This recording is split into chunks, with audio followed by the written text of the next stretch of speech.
Hello everyone, welcome to crack the com में आप सभी का स्वागत है। आई होप आप सभी स्वस्थ होंगे, सुरक्षित होंगे और बेहतर ढंग से अपने एग्ज़ाम्स की प्रिपरेशन कर रहे होंगे। तो आरआरबी एनटीपीसी अंडर ग्रेजुएट की जो शिफ्ट वाइज सोल्यूशन हम लोग करवा रहे हैं, उसकी आज प्रैक्टिस सेट 8 है, जो कि 11 तारीख की आफ्टरनून शिफ्ट है, यानी सेकेंड शिफ्ट है।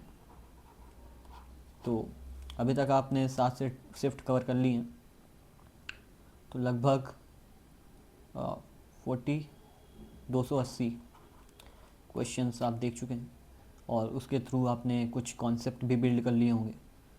तो आइए आज की क्लास स्टार्ट करते हैं और इसी तरह पढ़ते रहिए, ताकि अगले साल जब रेलवे का पेपर आएगा तो आपके सामने जब ऐसे क्वेश्चंस आएंगे तो आप उसके लिए कॉन्फिडेंट फील करोगे कि आपने हाँ प्रिपरेशन की हुई है। ठीक है, ना स्टार्ट। निम्नलिखित में से कौन सी नदी प्रायद्वीपी नदी है, पूर्व की ओर बहती है? तो देखिए, दो चीज़ें हैं। एक तो चलो नदी है, नदी तो कोई वो नहीं पकड़िए।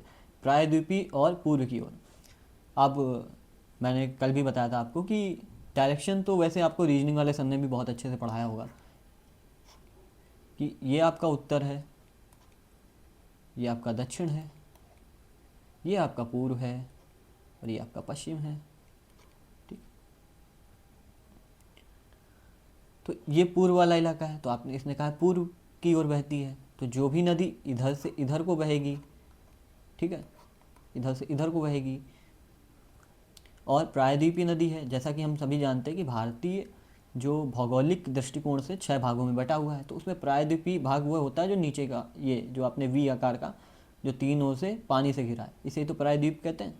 ठीक है, तो ये भाग जो है, इसमें जो बहती नदी है जो पूर्व की ओर बहती है, उसको देखना है, यानी जो बंगाल की खाड़ी में गिरती है, ना कि अरब सागर में। इधर अरब सागर है और इधर बंगाल की खाड़ी है।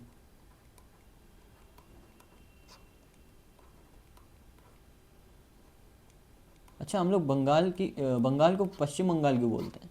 है तो वो पूर्व में, तो पश्चिम बंगाल क्यों बोलते हैं? क्योंकि पूर्व में बांग्लादेश था। तो जब 1905 में बंगाल का विभाजन हुआ, तो जैसे मान लीजिए ऐसा बंगाल है, ठीक है, मैं मान लेता हूँ, तो ये वाला जो एरिया था, इसको दो भागों में पार्ट किया गया। इधर मुस्लिम ज़्यादा थे, तो ये पूर्वी बंगाल है, तो इसको बांग्लादेश हो गया। ठीक, यही बाद में बांग्लादेश बना। पहले तो ये पूर्वी पाकिस्तान बना, पश्चिमी पाकिस्तान, पूर्वी पाकिस्तान। जो पूर्वी पाकिस्तान था बाद में बांग्लादेश बना 1971 में। और ये जो पश्चिमी बंगाल था वो भारत में आ गया और ये फिर पश्चिम बंगाल हो गया। तो ठीक है, तो थोड़ा कन्फ्यूजन रहता है, इसलिए मैंने इसको बता दिया। तो अगर बात करें साबरमती नदी की, तो साबरमती नदी कहाँ है? अहमदाबाद के पास है, अहमदाबाद यहाँ है। ठीक है, और ये आपका कहाँ है? ये आपको पश्चिम की ओर बहती है। ठीक है, अरब सागर में गिरती है। नर्मदा भी आपको पता ही होगा कि विंध्य और सतपुड़ा के बीच में बहती है। ठीक है, तो नर्मदा अमरकंटक से निकलती है, तो नर्मदा भी नहीं है इसका आंसर, साबरमती भी नहीं है। ताप्ती, ताप्ती भी पश्चिम की ओर बहने वाली नदी है, तो ये भी नहीं हो सकता इसका आंसर। इसका आंसर क्या है? महानदी। महानदी जो है वो पूर्व की ओर बहती है यहाँ पे। ठीक, बंगाल की खाड़ी में जाके गिर जाती है और इसमें उड़ीसा और छत्तीसगढ़ से होके गुजरती है। ठीक है, महानदी। महानदी पे एक बांध है, आप कमेंट करके बताइए कौन सा बांध है। 19वीं शताब्दी में प्रार्थना समाज की स्थापना निम्नलिखित में से किस भारतीय शहर में हुई थी जो सभी जातियों की आध्यात्मिकता समानता में विश्वास रखता था?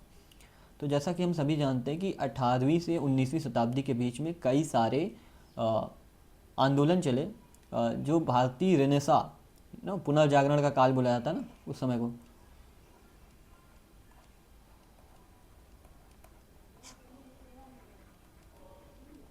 आत्मीय सभा आई, ठीक है, उसके बाद आत्मीय सभा बाद में जाके प्रार्थना सभा बनाती है। उससे पहले आपको याद होगा कि जो राजा थे, ठीक है, उन्होंने क्या किया था? उन्होंने विलियम बेंटिंग के साथ मिलकर सती प्रथा का अंत किया था, ठीक है। तो उनका ब्रह्म समाज था, ठीक है। तो उनके डेथ के बाद जो लोग निकले तो उन्होंने अपने अपना बनाया। आर्य समाज आया था 1875 के करीब।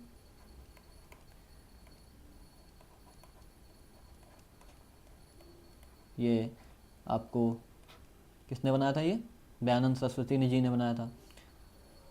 तो 19वीं शताब्दी में प्रार्थना समाज की स्थापना निम्नलिखित में से किस भारतीय शहर में हुई? तो बॉम्बे में हुई थी प्रार्थना समाज की स्थापना। और स्थापना इसके जो संस्थापक कौन थे? बहुत पूछा जाता है इनका नाम। आत्माराम पांडुरंग। आत्माराम पांडुरंग,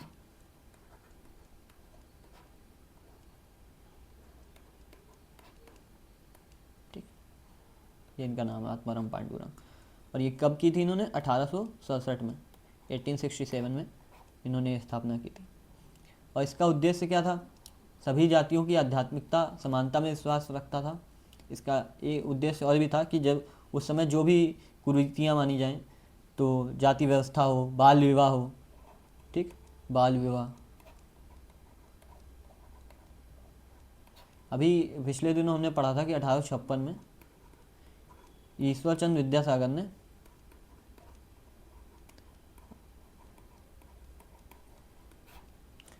क्या किया था? विधवा पुनर्विवाह।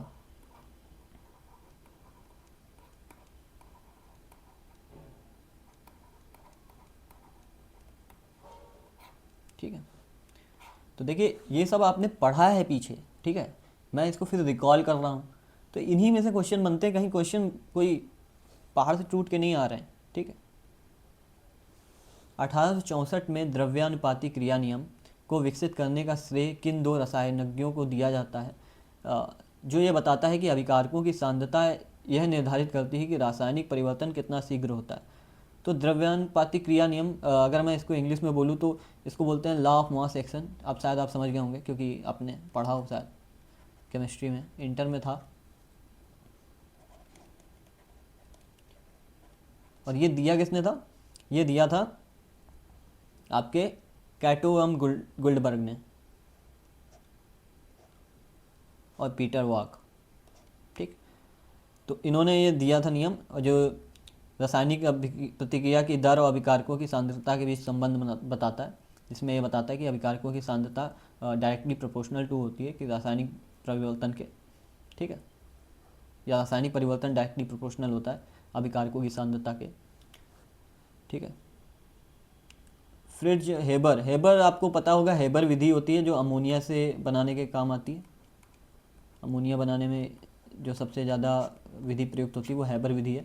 ये तो वेल नोन फैक्ट है। कॉल विलियम सेले और हम्फ्री डेवी। तो विलियम सेले ने कई तत्वों की खोज की है, जैसे ऑक्सीजन, ठीक है, और क्लोरीन आपका, ठीक। और जॉर्ज ब्रैंड ने, इन्होंने खोज की है कोबाल्ट की,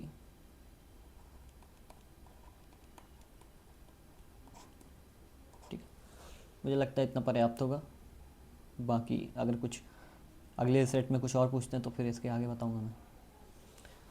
निम्नलिखित में से किस देश ने म्यांमार में भूकंप के लिए ऑपरेशन ब्रह्मा शुरू किया? तो ये भारत ने शुरू किया था ऑपरेशन ब्रह्मा। लेकिन मोस्टली वो क्वेश्चन ये पूछते हैं ऑपरेशन ब्रह्मा किस देश के लिए शुरू किया गया था? तो म्यांमार के लिए किया। आपको याद कैसे रखना है? बर्मा बोलते थे म्यांमार को ना, बर्मा से ब्रह्मा, ठीक। तो आपको इसके लिए कोई ट्रिक याद करने की ज़रूरत नहीं है। 2000 करंट अफेयर्स का क्वेश्चन है इसलिए मैं बता दे रहा हूँ, ठीक है। भारत ने शुरू किया था, म्यांमार में भूकंप आया था, तो म्यांमार को आप बर्मा से याद कीजिएगा, और ब्रह्मा, ऑपरेशन ब्रह्मा, ठीक है। नेक्स्ट क्वेश्चन, मार्च 2025 में नई दिल्ली में आयोजित विश्व सतत विकास शिखर सम्मेलन के 24वें संस्करण में के उद्घाटन सत्र को किसने संबोधित किया? तो इसको संबोधित किया था भूपेंद्र यादव ने।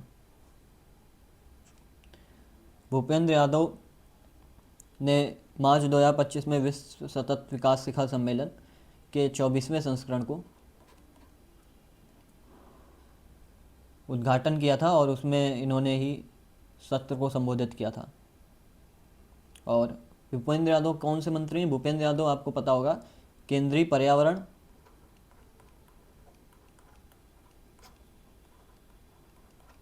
वन और जलवायु परिवर्तन।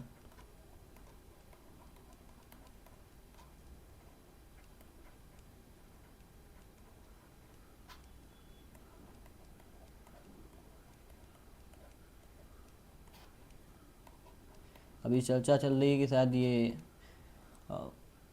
बीजेपी के अध्यक्ष भी बनाए जा सकते हैं, लेकिन अब ये तो कहा नहीं जा सकता। अमित शाह आपके पता ही हैं, गृह मंत्री हैं, और सहकारिता मंत्री हैं। पीयूष गोयल वाणिज्य मंत्री हैं। तो हो सकता है कि जब ट्रेड हो जाए अमेरिका के साथ तो शायद पीयूष गोयल का नाम काफ़ी करंट अफेयर्स के लिए काफ़ी इम्पोर्टेंट बनेगा उस टाइम। निम्नलिखित में से कौन से भारतीय प्रधानमंत्री 1991 के एलपीजी सुधारों की शुरुआत से निकटता से जुड़े हुए हैं? 1991 से 96 तक आपकी 8वीं पंचवर्षीय योजना आती है।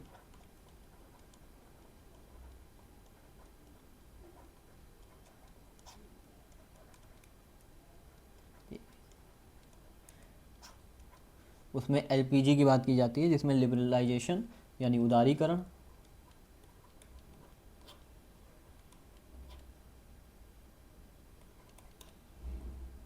प्राइवेटाइजेशन यानी निजीकरण, एंड ग्लोबलाइजेशन यानी वैश्वीकरण।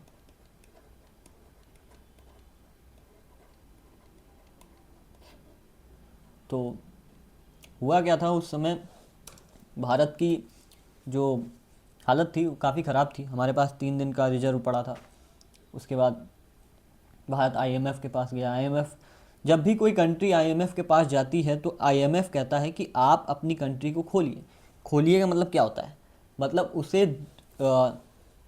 आप एफडीआई के लिए खोलिए, ठीक, कि विदेशी कंपनियां आपके देश में आ सकें, और ऐसा माहौल क्रिएट कीजिए कि वो कंपनी के लिए सेफ़ हो। उदारीकरण का क्या मतलब है?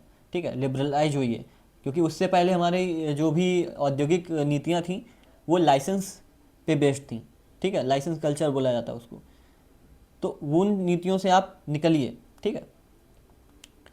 बाकी तो उस समय आईएमएफ के पास गई तो आईएमएफ ने क्या बोला कि देखो भाई, अगर आपको करना है तो हम आपको दे देंगे, ठीक है, मतलब मनी दे देंगे आपको। ऐसा नहीं अमेरिका पाकिस्तान की तरह कि भाई हम लोन पे लोन दे रहे हैं। इंडिया को उसके लिए ये 3 चीज़ें करनी पड़ी: उदारीकरण, निजीकरण, वैश्वीकरण। तो निजीकरण क्या था कि भाई उस समय सोशलिस्ट एक तरीके का नज़रिया था भारत का, लेकिन उसको चेंज करके फिर उसमें प्राइवेटाइजेशन को आया गया, ताकि बाहरी कंपनियां अपना इन्वेस्टमेंट कर सकें, ठीक है। और वैश्वीकरण मतलब अन्य देशों के लिए खोलिए। मतलब एक आपको इकोनॉमी में आपने मार्केट सुनी होगी, 2 तरह की कंट्री होती हैं, एक ओपन एंड दूसरी क्लोज। तो भारत 1991 से पहले काफ़ी हद तक क्लोज इकोनॉमी का पार्ट था, जो बाद में जाके ओपन मार्केट बन गया, ठीक है। पीवी नरसिम्हा राव उस समय भारत के प्रधानमंत्री थे और इनको काफ़ी हद तक श्रेय जाता है। बाकी अटल बिहारी वाजपेयी तो आपके 98 से के बाद के पीएम हैं। इंदिरा गांधी आपको 71 से देखने को मिलती हैं, नहीं 71 से नहीं, 66 से, ठीक है, 66 से 70, और इसके बाद 80 से 84, ठीक है। राजीव गांधी आपको इसके बाद देखने को मिलते हैं 84 से 89, ठीक। नेक्स्ट क्वेश्चन,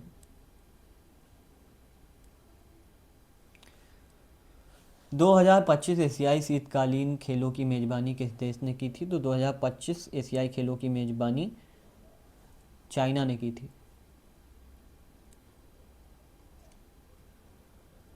चाइना के शहर हार्बिन में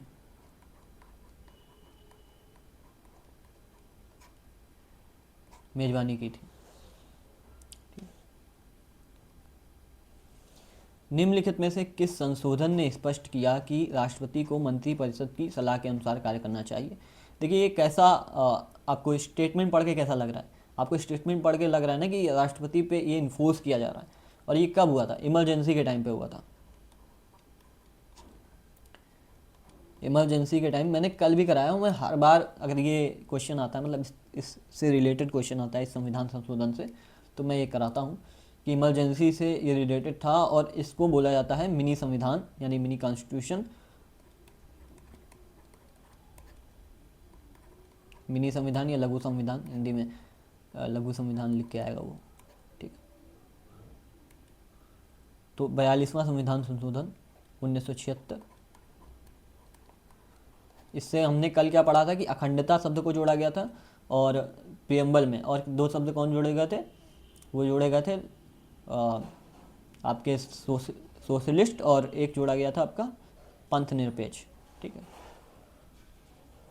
secular and socialist and integrity, SSI, secular और सोशलिस्ट और इंटीग्रिटी यानी अखंडता। 74वां संविधान संशोधन क्या कहता है? ये नगर पालिकाओं से संबंधित है। आपको पता होगा 73वां आपको पंचायत से संबंधित है, ठीक है।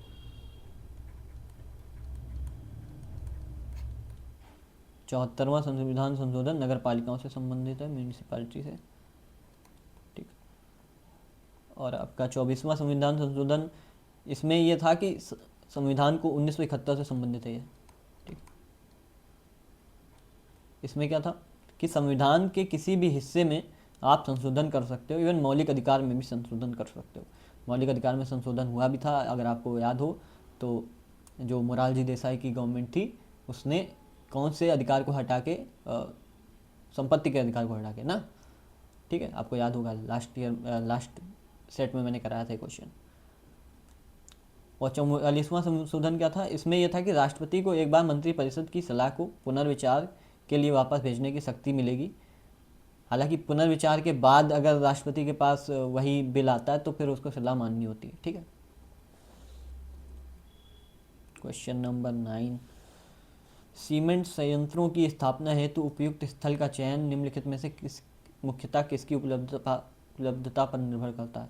लौह अयस्क, कपास, चूना पत्थर, बॉक्साइट। तो चूना पत्थर एक सबसे प्रमुख कच्चा माल होता है। किसके लिए? सीमेंट उद्योग के लिए।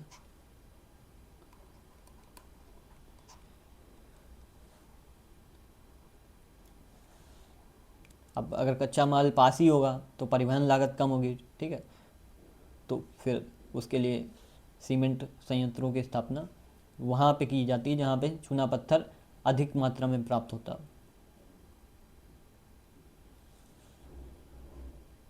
मार्च 2025 में लोकसभा ने कितने वर्ष पुराने औपनिवेशिक शिपिंग कानून का आधुनिकीकरण करते हुए बिल्स ऑफ लैंडिंग पारित किया? तो बिल्स ऑफ लैंडिंग पारित किया था मार्च 2025 में गवर्नमेंट ऑफ इंडिया ने। और क्यों पास किया था? क्योंकि 1856 में, ठीक है, यानी 1856 आज से कितने साल हुआ, ठीक है, 100, 125 और आपके 44, यानी 169 वर्ष, ठीक। 169 वर्ष पहले एक कानून आया था जो 1856 के कानून की जगह लेगा।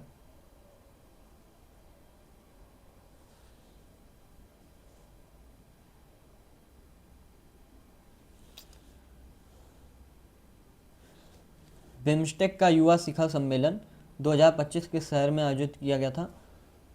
क्या गांधीनगर में किया गया था, या आपके बेंगलोर में किया गया था, या आपका मुंबई या नई दिल्ली?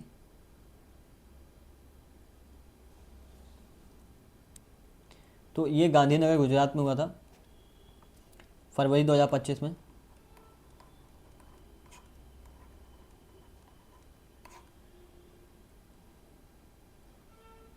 सितंबर में भी हुआ था, तो अगर नेक्स्ट ईयर वो पूछेगा तो सितंबर वाला पूछेगा, सितंबर 2025 में।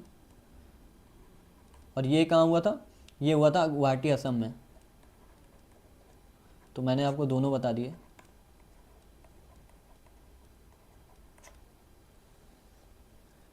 पहला हुआ था आपका फरवरी 2025 में, वो गांधीनगर में हुआ था। और ये ध्यान रखिएगा, बिम्स्टेक का युवा शिखर सम्मेलन है, ठीक है। और सितंबर 2025 में हुआ था युवा नेताओं का शिखर सम्मेलन गुवाहाटी असम में।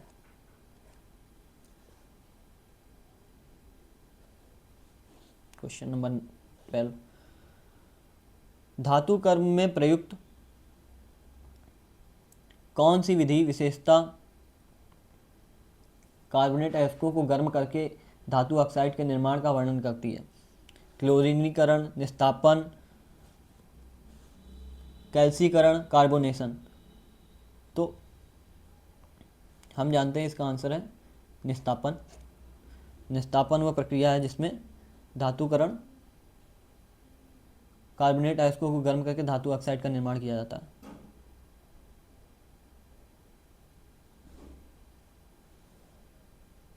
ठीक। क्वेश्चन नंबर 13, जनवरी 2025 में पूर्व उपराष्ट्रपति जगदीप धनखड़ द्वारा लॉन्च की गई पुस्तक parliament powers, function and privileges, A comparative constitutional perspective किसने लिखी है? तो ये लिखी है डॉक्टर के एस चौहान ने। डॉक्टर के एस चौहान इस बुक के लेखक हैं।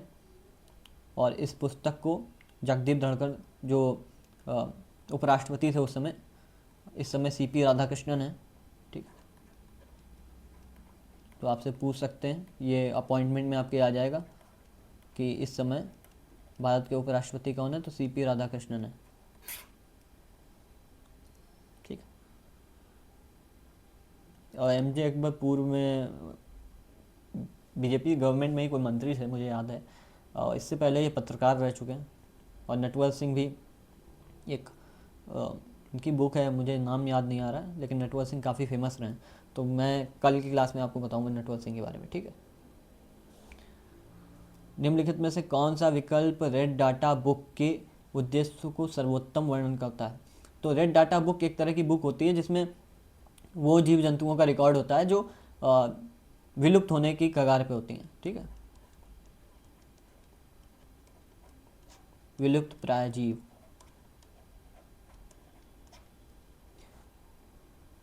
वन संरक्षण कानूनों का संकलन, संरक्षित वन क्षेत्रों की सूची, वन स्पीशीज का संग्रह, संकटापन्न पादपों और जंतुओं की स्पीशीज का रिकॉर्ड। तो जो भी विलुप्त प्राय जीव होते हैं, मतलब जो भी जिनकी खत्म होने के कगार पे होते हैं, उनका रिकॉर्ड होता है इसमें। अप्रैल 2025 में भारत के 23वें विधि आयोग के अध्यक्ष के रूप में किसे नियुक्त किया गया? ये भी करंट अफेयर से रिलेटेड क्वेश्चन है। आप देख रहे होंगे हर सेट में 8 से 10 क्वेश्चन करंट के होते हैं, ठीक है। 4 से 5 क्वेश्चन पॉलिटी से होते हैं, 4 से 5 क्वेश्चन आपके ज्योग्राफी से होते हैं। और बाकी मैं बताऊंगा नेक्स्ट, ठीक है। अभी आप इतना ध्यान लगाइए कि 5 क्वेश्चन इस पे, 5 क्वेश्चन इस पे, अगर 10 क्वेश्चन, ये 20 क्वेश्चन होते हैं केवल इन्हीं 3 टॉपिक से, ठीक है। तो इसका आंसर क्या है? न्यायमूर्ति दिनेश माहेश्वरी। न्यायमूर्ति दिनेश माहेश्वरी को भारत के 23वें विधि आयोग के रूप में के अध्यक्ष के रूप में चुना गया है। और इसके पहले रंजन गोगोई जो हैं वो अब सांसद हैं राज्यसभा। पहले ये भारत के चीफ जस्टिस रह चुके हैं। इन्हीं के गवर्नमेंट ने 2019 में राम मंदिर का वो आया था, क्या कहते हैं, फैसला, ठीक है। भारत में शक वंश की स्थापना की गई थी। तो भारत में शक वंश की स्थापना किसके द्वारा की गई थी? माउज मोगा के द्वारा की गई थी, ठीक है। इसको इंग्लिश में ऐसे लिखते हैं मौज, ठीक, ये सही स्पेलिंग आई थिंक। तो इसको मोगा के नाम से भी जाना जाता है। और इसने भारतीय यूनानी शासकों को पराजित किया था। और उत्तर पश्चिम में यहाँ पे पहला शक शासक बना था ये। इसके बाद मिनेंडर जो है, इसकी बुक है मिलिंद पन्हो। किसके साथ इसका वो था, मुझे याद नहीं आ रहा। अश्व घोष के साथ था आई थिंक। इस बुक में बेसिकली है कि मिनेंडर एक शासक था, तो वो नागार्जुन या आशु घोष से मिलता है, जो बुद्ध मतलब बौद्ध विचारक हैं, और उसके बाद उनका संवाद है इस बुक में। ठीक। बाकी रुद्र दमन और नहपान ये दोनों भी शक शासक थे।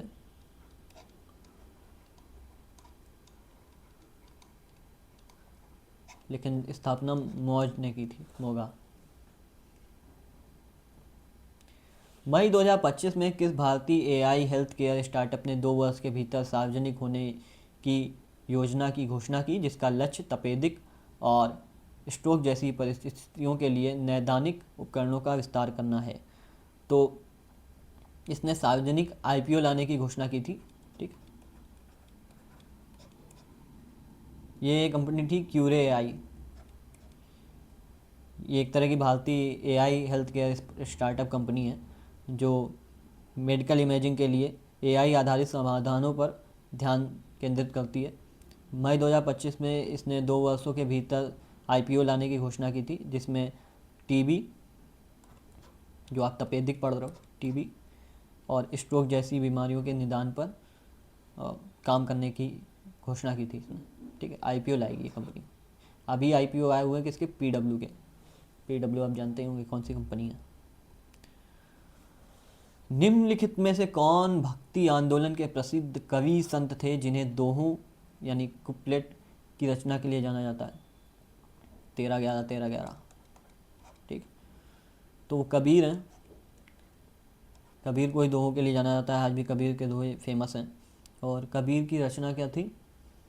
साखी सबद रमैनी, बीजक, मसी कागज छुओ नहीं, कलम गही नहीं हाथ।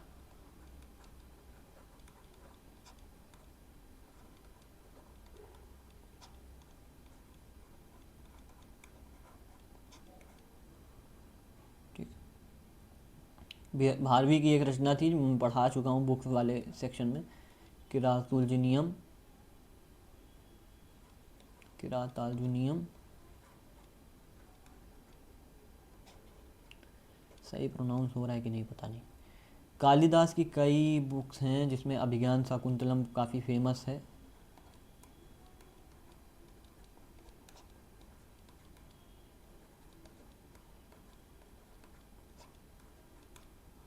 विक्रमोर्वशी,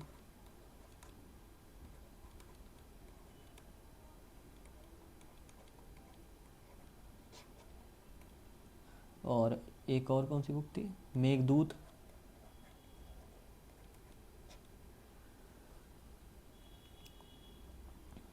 और एक और कौन सी बुक थी?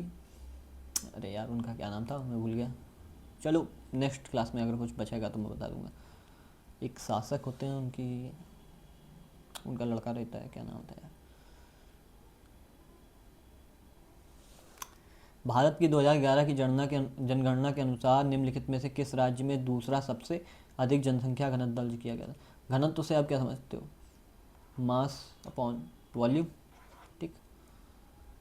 तो सबसे ज़्यादा घनत्व वाला राज्य था बिहार 2011 की जनगणना में। और अगर किसी केंद्र शासित प्रदेश की बात किया जाए तो वो था दिल्ली। ठीक। ये दोनों ही काफ़ी भरे हुए हैं। ठीक। बिहार की 1106 थी।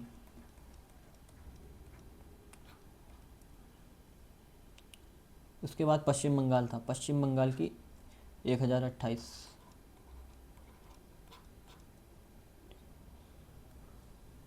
उत्तर प्रदेश तीसरा था, थर्ड। और सबसे कम घनत्व महाराष्ट्र था। Next question. स्थानीय निकायों में महिलाओं के लिए 1/3 आरक्षित सीटें विभिन्न श्रेणियों में किस प्रकार वितरित की जाती हैं? 1/3 आरक्षण केवल ग्रामीण पंचायतों पर लागू होता है, शहरी निकायों पर लागू नहीं होता, ऐसा कुछ नहीं है। 1/3 आरक्षण केवल सरपंच या अध्यक्ष जैसे नेतृत्वकारी पदों पर लागू होता है, ऐसा भी कुछ नहीं। SC ST OBC श्रेणियों के लिए आरक्षित सीटों सहित सभी सीटों में से 1/3 सीटें महिलाओं के लिए आरक्षित हैं, जिसमें एक सीट एक महिला तथा एक SC ST OBC उम्मीदवार के लिए एक साथ आरक्षित की जा सकती है। यही सही ऑप्शन है। आरक्षित श्रेणी की सीटों को छोड़कर सामान्य सीटों में केवल 1/3 सीटें महिलाओं के लिए आरक्षित हैं। नहीं, ऐसा कुछ नहीं।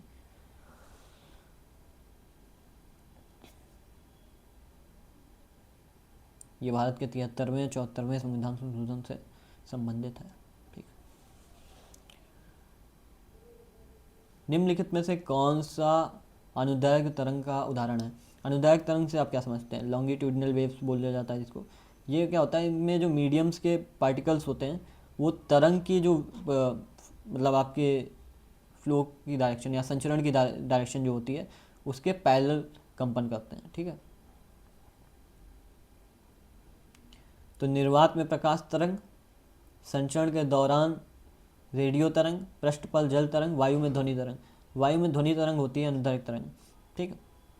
और निर्वात में प्रकाश तरंग या संचरण के दौरान रेडियो तरंग, ये तरह विद्युत चुंबकीय तरंग है जो अनुप्रस्थ तरंगें होती हैं। ठीक है। जबकि पृष्ठतल जल तरंग वो दोनों तरंगों से मिलकर बनती है। जून 2024 में RIMP एक रिम्पैक में शामिल होने से ठीक पहले INS शिवालिक ने कौन सा अभ्यास पूरा किया था? तो GMAX पूरा किया था, अभ्यास GMAX। इंद्र किसके साथ होता है? रशिया के साथ होता है।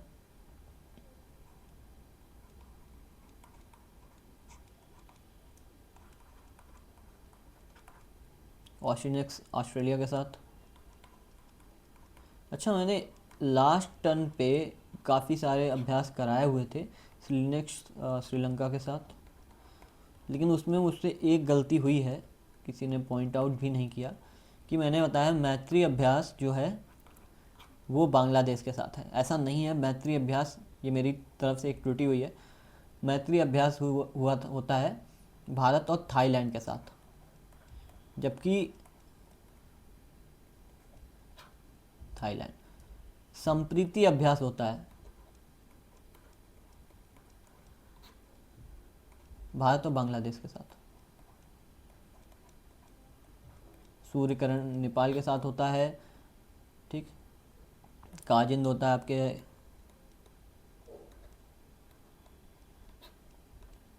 कजाकिस्तान के साथ।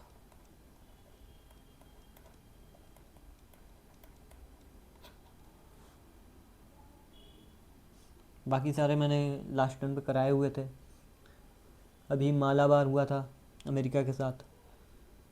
और नोमेडिक किसके साथ होता है? मंगोलिया के साथ, नोमेडिक एलिफेंट। ये एक और याद रखिएगा आप, नोमेडिक एलिफेंट।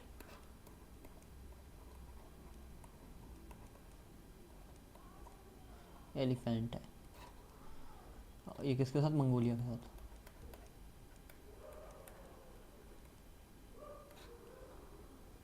और वज्र प्रहार अमेरिका के साथ। ऐसे मुझे याद आता जाएगा, मैं लिखाता जाऊंगा, आप कहोगे कि कितने सारे लिखा दिए।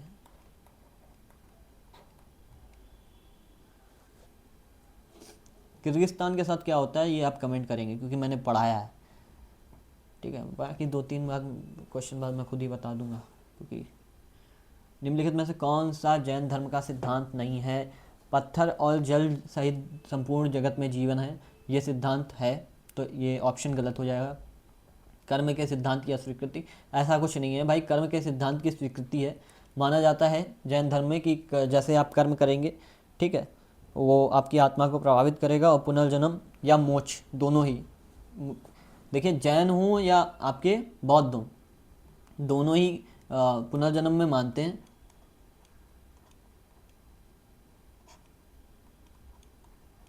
पुनर्जन्म में मानते हैं।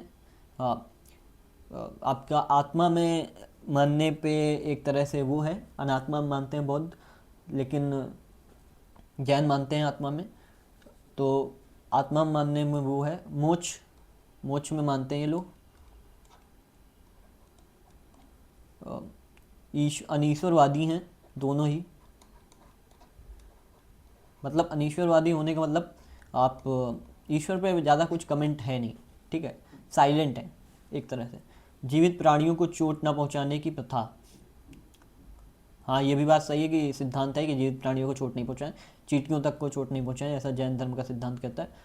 इसीलिए आप देखिए खेती जो किसान थे उन्होंने जैन धर्म नहीं अपनाया, क्योंकि भाई अगर आप इतना ज़्यादा कठोर कर देंगे सिद्धांत तो उनके लिए मानना पॉसिबल नहीं होगा। तो ये भी गलत ऑप्शन है। सन्यासी जीवन ही मोक्ष का एकमात्र मार्ग है, ये भी सही है, तो ये भी गलत ऑप्शन हो जाएगा। एक मिनट, क्वेश्चन नंबर 23 था ना। हाँ, गणतंत्र दिवस 2025 के अवसर पर भारत के राष्ट्रपति ने कितने जीवन रक्षा पदक श्रृंखला पुरस्कार 2024 प्रदान किए? तो 49 पदक थे। इस बार 49 पदक दिए गए राष्ट्रपति के द्वारा, जो कि 2024 थे। भारत की द्वितीय पंचवर्षीय योजना जो कि पीसी महालनोबिस के उसमें बनी थी, पीसी महालनोबिस आप जानते होंगे, महालनोबिस ये एक तरह के सांख्यिकी के वो माने जाते हैं। क्या माने जाते हैं भाई?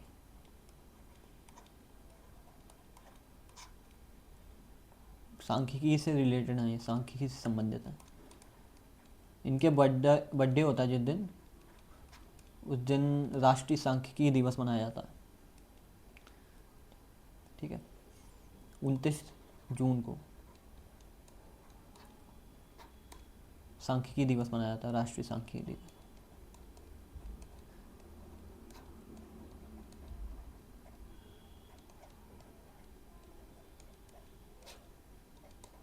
आपको ये नहीं कहेगा कि मेरा वो स्टैटिक कवर नहीं हो रहा है, ठीक है, कवर करवा रहा हूँ मैं। भारत की तृतीय पंचवर्षीय योजना पहली कब थी? पहली थी आपकी हेराल्ड डोमर की, जो 51 से 56 तक चली थी। पहले में क्या दिया गया था? कृषि को। तो कृषि नहीं है दूसरे में, ठीक है। लघु उद्योग भी नहीं है, शिक्षा और स्वास्थ्य भी नहीं है। सबसे इम्पोर्टेंट जो प्राथमिकता थी, इनकी प्रायोरिटी थी, वो भारी और बुनियादी उद्योग थे। भारी और बुनियादी उद्योग, इसमें 3 तरह की वो भी लगी थी, क्या कहते हैं,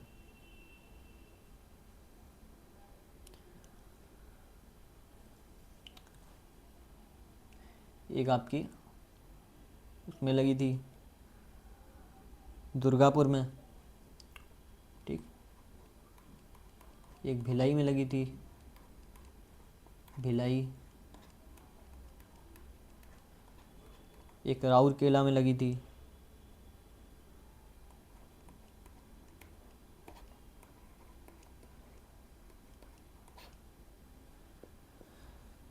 ठीक है।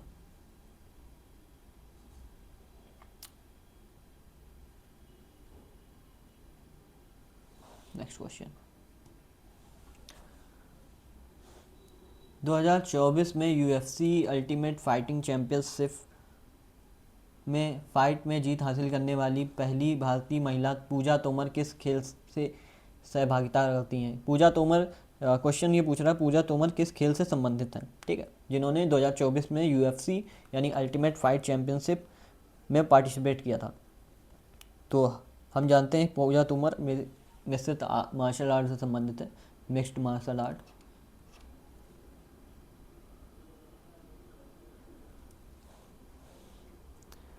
ये एमएमए फाइटर होता है, इनको बोला जाता है।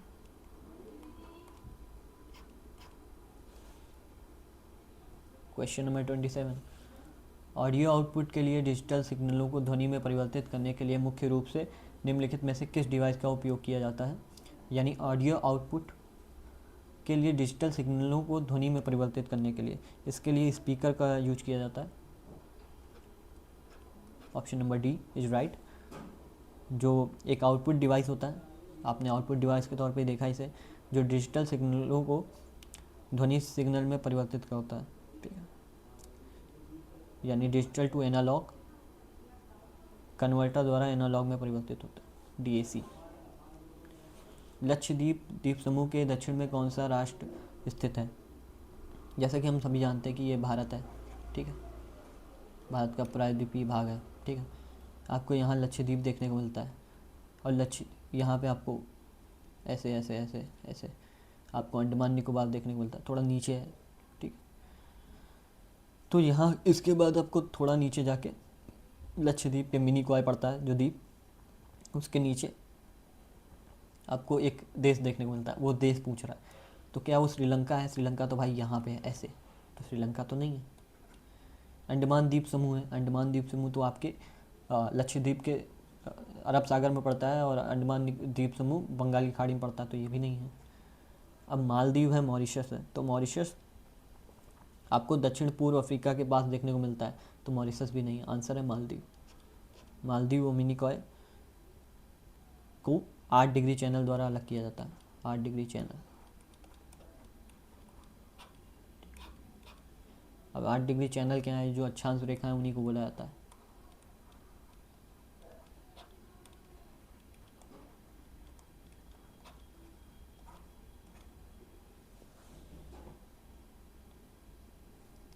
क्वेश्चन नंबर 29, भारतीय संविधान का निम्नलिखित में से कौन सा अनुच्छेद नगर पालिकाओं के गठन के बारे में प्रावधान करता है? तो अनुच्छेद 243 क्यू। अनुच्छेद 243 क्यू बताता है कि नगर पालिकाएं के गठन से संबंधित है, और 243 ये तो वार्ड से संबंधित है, ठीक है। 243 ये नगर पालिकाओं की जो संरचना है उससे संबंधित है। 243 नगर पालिकाओं के कर, यानी एक्स को टैक्स से याद रखिएगा, एक्स टैक्स। Okay okay. संविधान में मूल नियमों को निम्नलिखित में क्या प्रभावी बनाता है? मूल नियमों यानी मूल अधिकार,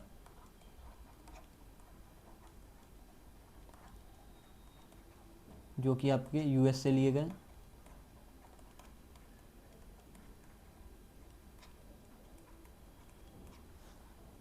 और भाग 3 अनुच्छेद आपके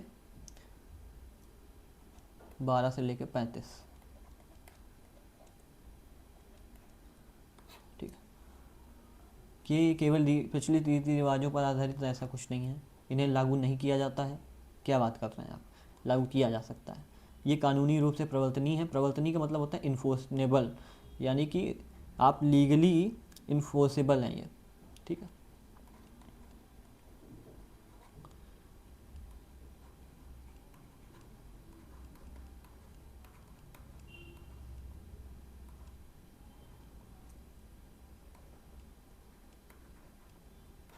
लीगली इन्फोर्सेबल, तो ये सही है। ये गुप्त है। गुप्त कहाँ है भाई? सबको पता है कि 6 मूल अधिकार हैं आपके। क्वेश्चन नंबर 31, प्रारंभिक वर्षों में सीमित स्वशासन प्राप्त करने के लिए कांग्रेसी नेताओं का दृष्टिकोण क्या था? आरआरबी की ये जो क्वेश्चन था रेलवे का, इस पे मैंने किसी का तो देखा था, उन्होंने करा रखा था हिंसक विरोध प्रदर्शन, जो कि गलत है। विदेशी हस्तक्षेप, भाई हम क्यों विदेशी हस्तक्षेप चाहेंगे, ठीक है। और प्रारंभिक वर्षों में जो कांग्रेसी नेता थे कौन कौन से थे? आपके दादा भाई नौरोजी थे। दादा भाई नौरोजी के आप क्यों जानते हो? ये तो एक तो ये पारसी नेता थे, ठीक है। ब्रिटिश संसद में पहले भारतीय थे। दूसरा आप इनको इसलिए जानते हो क्योंकि इन्होंने ड्रेन ऑफ वेल्थ थ्योरी दी थी। किस बुक में दी थी? Poverty and un British rule India में दी थी। और क्रांतिकारी युद्ध भी नहीं, ठीक है। और दूसरे आप जो नरमपंथी नेता जानते हो, गोपाल कृष्ण गोखले, जिन्होंने 1905 में एक सोसाइटी की स्थापना की थी जिसको बोलते हैं सर्वेंट्स ऑफ इंडिया।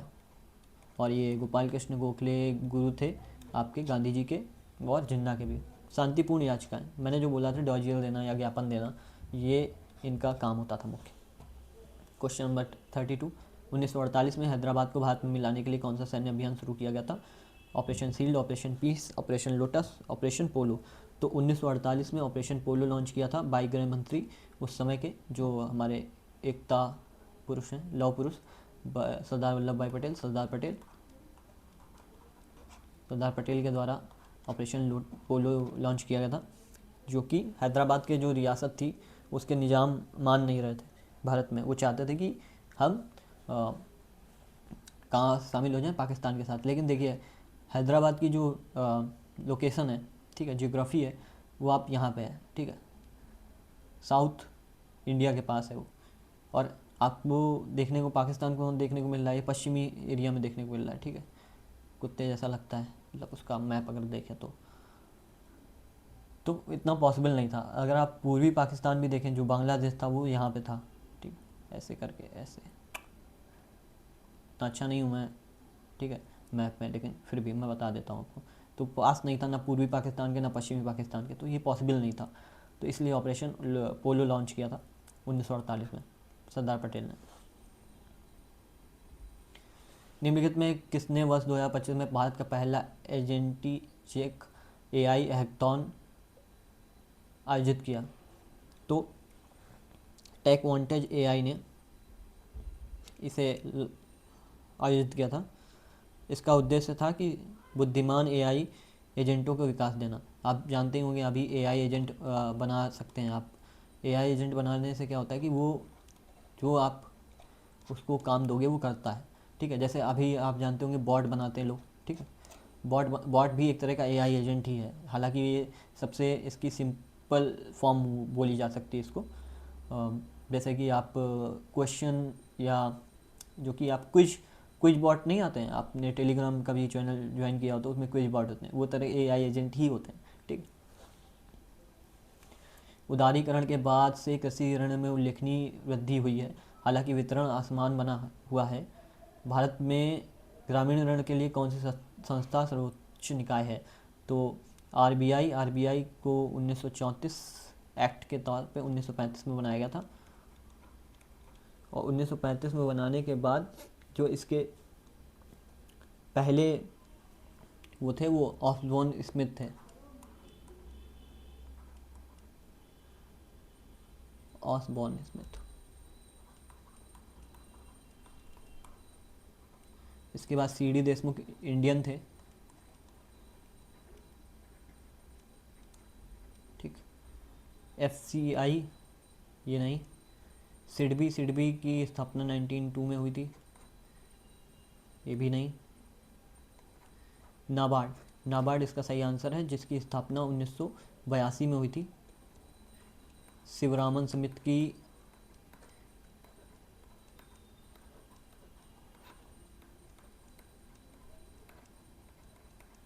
रिपोर्ट के आधार पे हुई थी इसकी नाबार्ड की, जिसको आप बोलते हैं नेशनल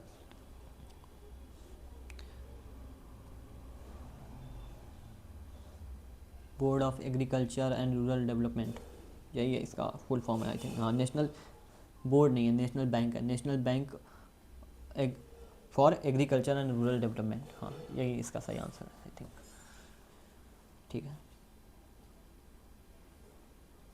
एफसीआई तो खाद्य से संबंधित है, आपने देखा होगा एफसीआई का मार्क लगा होता है। कंप्यूटर सिस्टम के मुख्य रूप से 3 घटक होते हैं, कौन से हैं? मतलब 3 घटक पूछ रहा है। माउस, सीपीयू, मोबाइल, ऐसा नहीं है। मॉनिटर, यूएसबी लाइट, ये भी नहीं। सीपीयू, स्कैनर, एयर कंडीशनर, ये भी नहीं। इनपुट, प्रोसेसिंग, आउटपुट, जब आप कंप्यूटर में कुछ इनपुट देते हो तो प्रोसेस करता है, ठीक, और उसके बाद वो आपको आउटपुट देता है।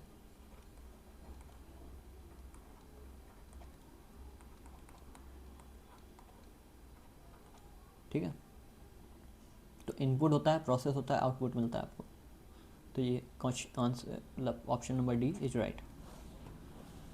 जब वायु किसी पर्वतीय अवरोध से ऊपर उठने के लिए बाध्य होती है तो किस प्रकार की वर्षा होती है? होता क्या है, जैसे कि आपने ये पर्वत है देखा, ठीक, थोड़ा पर्वत जैसा लग नहीं रहा है बट मान लीजिएगा पर्वत है। तो होता क्या है कि जब हवा जो होती है, जो आर्द्र हवा होती है, ये इससे टकराती है जाके ऐसे ऐसे करके, ठीक है, ऐसे टकराती है तो यहाँ से ऊपर उठती है, ठीक। ऊपर उठने के बाद क्या होता है कि ये ठंडी होती है, ठंडी होकर क्या होगा, इसमें संघनित होगी। संघनित होने की क्रिया जानते हैं आप, ठीक है। और फिर इधर वर्षा करती है, ठीक है, वर्षा करेगी। तो जब वर्षा करेगी तो उसको क्या बोलते हैं, ओरोग्राफिक रेनफॉल बोलते हैं, जो कि पर्वतीय वर्षा के रूप में जाना जाता है, ठीक है। चक्रवाती वर्षा, ये तो चक्रवात से जुड़ी है। संवहनी वर्षा, इसमें क्या होती है, गर्म हवा ऊपर उठती है, ठीक है, गर्म हवा हल्की होती है ना तो वो ऊपर उठेगी और ऊपर होकर ठंडी हो जाती है, ठंडी हो जाती है तो फिर संघनित हो जाएगी, संघनित हो जाएगी तो फिर वर्षा करेगी वो। तो संवहनी वर्षा भूमध्य रेखा में होती है ज़्यादातर, आपको भूमध्य रेखा के क्षेत्र में देखने को मिलेगी, भूमध्य रेखीय क्षेत्रों में देखने को मिलेगी आपको संवहनी वर्षा।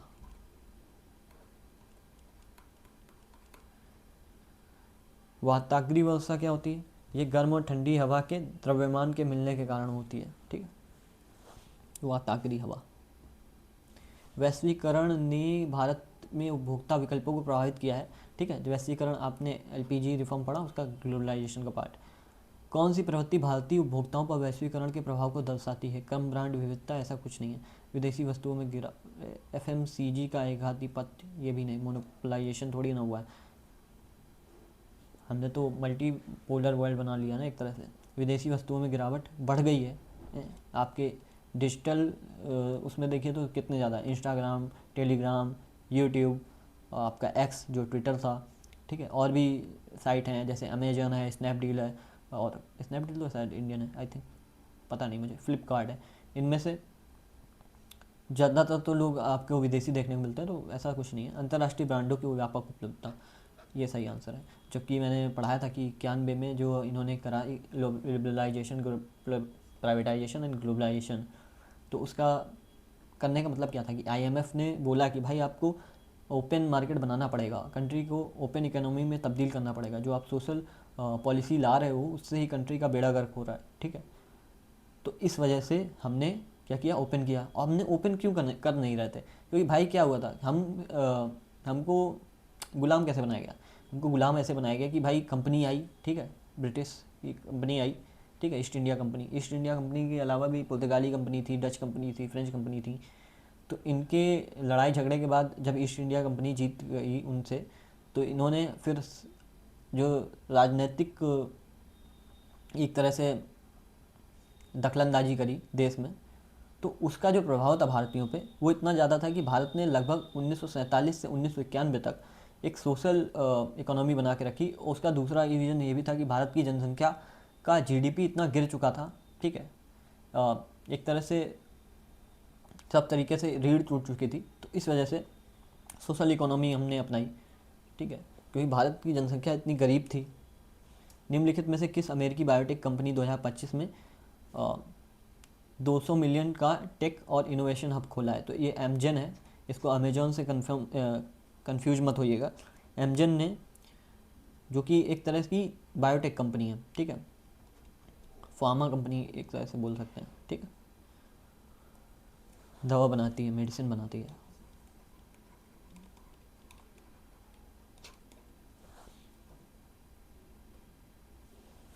नागरिकता अधिनियम के अनुसार सामान्य स्थितियों में देशीकरण, नेचुरलाइजेशन द्वारा नागरिकता के आवेदन करने हेतु किसी व्यक्ति को भारत में सामान्यतः कितने वर्ष तक निवास करना होता है? तो नागरिकता अधिनियम जो था 1955 का, उसके अनुसार क्या था कि आपको जो भी आवेदन करना है, जैसे आज आवेदन कर रहे हैं आप, इसके 1 वर्ष पहले आपको भारत 1 वर्ष तक रहना है आपको, ठीक है। जब आवेदन कर रहे हो, आवेदन की तिथि से 1 वर्ष पहले से मौजूद होने चाहिए आप भारत में। और उसके बाद क्या करना है, उससे पहले क्या करना है, इसके पहले के 14 वर्षों में 11 वर्ष आपको इंडिया में होना चाहिए।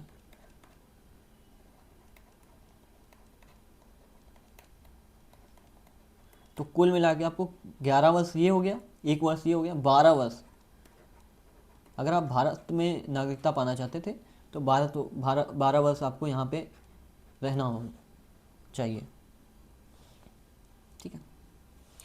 हेमा मालिनी, जिन्हें अप्रैल 2025 में महिला सशक्तिकरण समिति का सदस्य नियुक्त किया गया, किस संसदीय क्षेत्र का प्रतिनिधित्व करती हैं? तो जब मैं इस क्लास को रिकॉर्ड कर रहा हूँ तो इसी समय हेमा मालिनी के पति, या पूर्व पति बोले, मुझे पता नहीं कि स्टेटस क्या है, बट धर्मेंद्र, उनका निधन हो चुका है। वो लेजेंडरी एक्टर थे, तो एक सैड न्यूज़ है। हेमा मालिनी मथुरा से आती हैं, मथुरा की सांसद हैं वो, और उन्होंने महिला सशक्तिकरण समिति का सदस्य चुना गया। मेरठ से शायद इस बार जो राम बने थे वो चुने गए हैं, अरुण गोविल। तो मथुरा इसका राइट आंसर है। हमारी क्लास ख़त्म होती है यहाँ पे। बाकी आप लोग बताइएगा कमेंट करके कि कैसी लगी क्लास। बाकी आपको कोई अपडेट पानी हो उसके लिए आप नीचे दिए गए लिंक पे ज्वाइन करके हमारे टेलीग्राम हैंडल, एक्स हैंडल या इंस्टाग्राम हैंडल के थ्रू हमसे जुड़ सकते हैं। इस क्लास की पीपीटी पाने के लिए आपको हमारे टेलीग्राम हैंडल को ज्वाइन करना होगा। जिसकी लिंक नीचे डिस्क्रिप्शन में मिल जाएगी आपको, कमेंट सेक्शन में मिल जाएगी आपको। बाकी अपना बेहद ख्याल रखें, तब तक के लिए आप सभी को thank you and thanks for your time and patience and your support. Please like share and subscribe. Okay.